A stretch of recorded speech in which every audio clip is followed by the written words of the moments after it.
Today, we're going to be taking a look at how to let go of perceived mistakes, things we regret, and decisions we've made into embracing who we are becoming so we can move fully and completely into this new year wholeheartedly and with momentum.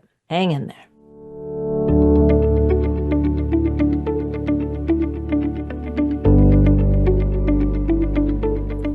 Hi, I'm Brenda Reese, Freedom and Forgiveness Coach, and a person just like you that is learning to navigate life and all its challenges. I teach a forgiveness process like no other. It's a blend of practical and spiritual forgiveness. This process guides you into knowing how unforgiveness can be keeping you stuck in your relationships, both personally and professionally, releasing resentment and finding joy. Each week, I share practical and some not so practical tips, tools, and advice from myself and other people that are on this journey just like us. This is for you if you are ready to turn your pain into peace. Welcome to the Forgive Yourself podcast.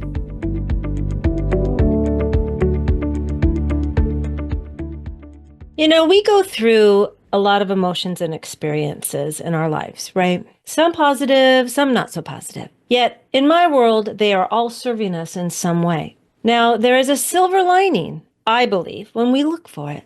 It may not come right away, yet through all you've been through in your life, you are who you are because of what you have celebrated and what you have been challenged with.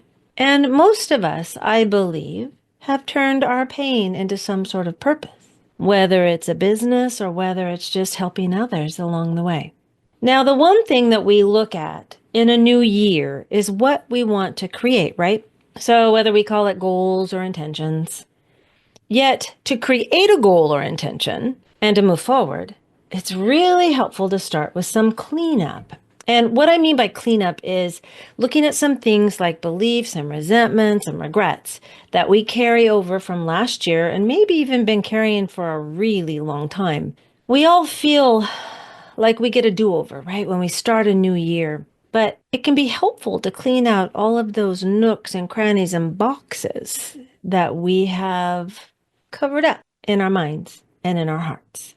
I have other episodes on identifying and working with beliefs and patterns and along with resentment. So we're going to add those to the show notes. For this episode, I'd like to take a look at regret and give you some steps to work through. And also, well, we're going to choose one, because some of us have quite a few regrets, but we're going to pick one that's been weighing on you and maybe even feeling like it's super weighed down by it.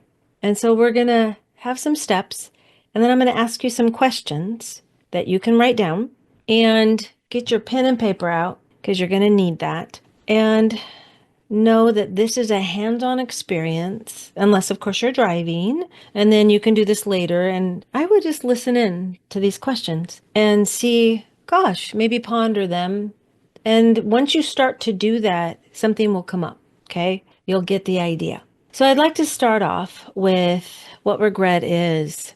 Regret is the feeling of sadness or disappointment or guilt about something in the past that you wish had happened differently. It often comes from believing that a different choice or action could have led to a better outcome. So basically what I like to say in simple terms, regret is when you think this sentence, if only I had done this instead, things would be better now. So that can be an identification of regret. So right now, let's go through some steps. We got I think about 5 steps and some questions within those steps to identify the regret and see about shifting the energy around this. Okay. Now, I'm going to ask you a question to start off. Do you feel safe enough to close your eyes and take some breaths to bring you present? Now, please don't do this if you're driving.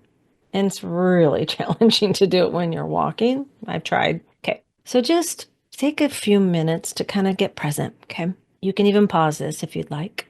So once you feel like you're more present in your body, I'd like you to think about, this is the first step, what is one specific regret that often weighs on your mind or on your heart? What do you think about a lot? What is something you wish you wouldn't have done, or maybe you wouldn't have said, that keeps coming to mind? Okay. So pause this, and I'd like you to think about this. Now, number two question on this step is, how does this regret make you feel when you think about it? Okay. I just want you to think about this. I want you to feel into this right now. The third question in this step is, how has this regret affected how you show up in life? How do you feel it's affected you in your relationships, maybe in your work, how you treat yourself, how you talk to yourself, how you treat other people? And then the fourth is, why do you think this regret has stayed with you? So right now, I would like you to take a moment, pause this again, and I want you to go back over those steps and what those were. What is that one regret that often weighs on your mind or heart? Number two, how does this regret make you feel when you think about it? Number three is, how has this regret affected how you show up in life in all areas? And number four question is, why do you think this regret has stayed with you? I would love it if you would jot down some notes, okay, about this, because this is going to be really helpful. And then what we'll do is we're going to go into step two, which is called shifting the perspective. So the first question in this second step is, what did this experience teach you about yourself and others? All of our experiences teach us something if that's what we are opening our awareness to, what we notice, right? So it can teach us about ourselves or others. It can teach us who we want to interact with, if it's other people, who we don't want to. We can also understand, ooh, I should have listened to my intuition on this one. You know, I really regret dating this person, or I regret this conversation that I had. I regret opening myself up to this certain type of person who I was kind of feeling I couldn't trust, right? There's always something that life is teaching us about ourselves and about others. So, what do you feel this experience taught you? Now, the second question in this step is, did this regret lead to any positive changes or actions in your life? Did this regret lead to any positive changes? So I'm going to ask you to pause this, and I'm going to really want you to think about this, because our brain will go immediately to the nope, not positive. This was all negative, because we're in the story and we're carrying it, and it's weighing on us, and it's, oh my God, the shame spiral that can happen. So is there anything positive that came out of this? Did you learn more about yourself? Did you learn to trust your intuition? Did you learn that certain people, or this one certain person who you thought was a friend, isn't a friend? Did I not have boundaries? Did I learn to have boundaries? So I want you to write down what positive changes or actions that led to this and what they were. So I want you to take time to do that. The third question in step number two is, what skills, strengths, or insights have you gained because of this experience? This is a good question. What skills, strengths, or insights have you gained because of this experience? This is another one. Pause and really think about this.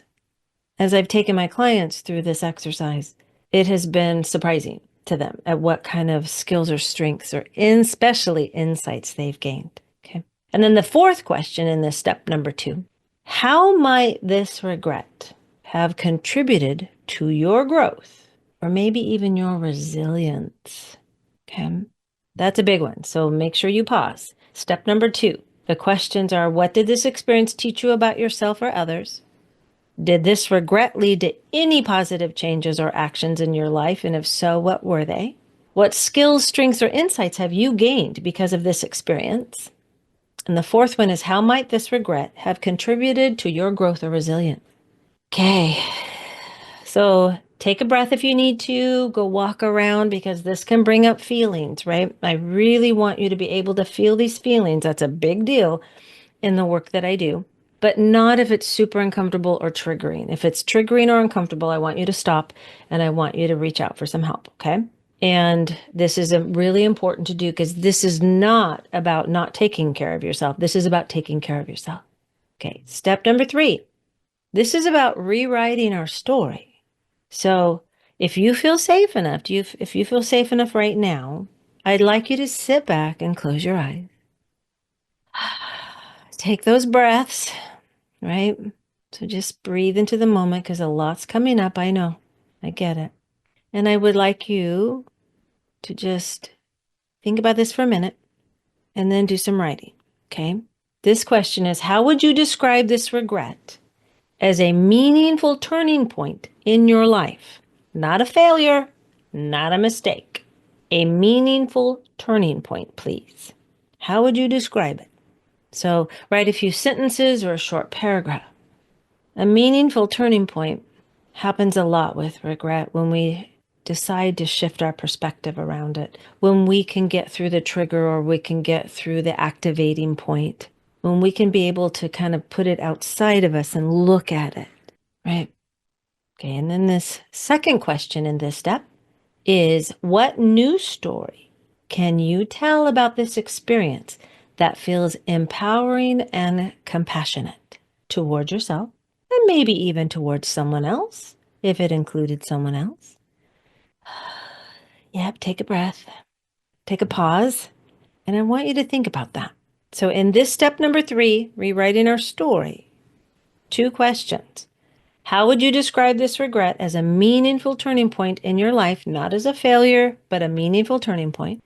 And then, what new story can you tell about this experience that feels empowering and compassionate? Now, remember, you are writing this to yourself. Okay, that's important to remember. Now, step number 4, reflecting and moving forward. Okay, the first question in this step is, how does it feel to see this regret in this new light, this feeling of empowerment and compassion for yourself and maybe someone else?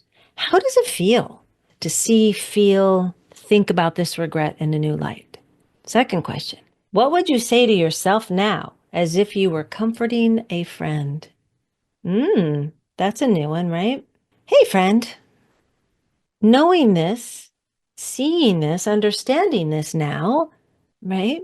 I feel blank. What about it? Add in the blank. And then the third question in this step is, what small step can you take today to remind yourself that growth is ongoing? Now, this step is really important because we have a tendency to go black or white, right? We have a tendency to see, this is what happened to me and it's going to stay that way. I feel this way. I'm going to feel this way forever. But we know that's not true. We know that we change. We know that in a couple hours it'll feel different. Tomorrow it'll feel different. If we're willing to ask ourselves some questions and be willing to be open to the possibility of looking at something differently, which is shifting our perception. So the step 4, reflecting and moving forward, is, how does it feel to see this regret in a new light? It's important. Be honest with yourself. It might feel awkward, and that's okay. All of this is okay. There is no right or wrong answers.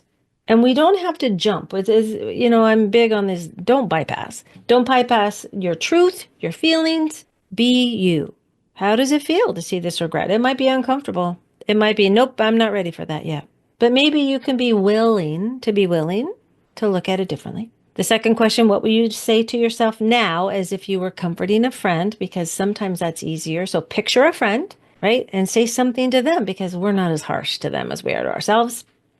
And the third one was, I really want you to write down a small step that you can take today to remind yourself that growth is ongoing, to remind yourself to be compassionate to yourself. Because you, by even being willing to acknowledge this regret and be willing to think about it, move through it, takes a lot of courage. So congratulate yourself. Now, if you like affirmations, here's one that you can say to wrap up this exercise and maybe help you feel a little bit better. So please feel free to change it however you want, but I'm going to leave you with this. I acknowledge my past choices and decisions as valuable lessons. I choose to forgive myself and focus on what I can create moving forward. That sounds simple, right? But I don't know about you, but I feel that one in my gut. Okay. So thank you for hanging in there with me and all these questions, and good work on recognizing and acknowledging and answering these questions about regret. And I'd love to know what you discovered about yourself in this process. So reach out, let me know. And until next time, know that I'm thinking of you and that you matter. You make a difference in the world just by being here. You really do. Take care. Thank you so much for listening today. I hope you enjoyed this episode. If you did enjoy it, would you do me a favor and share this episode and then follow us on your favorite podcast app so you don't miss one episode of the Forgive Yourself podcast, where every Friday you will get tips, tools, and stories so that you can turn your pain into peace. Take care.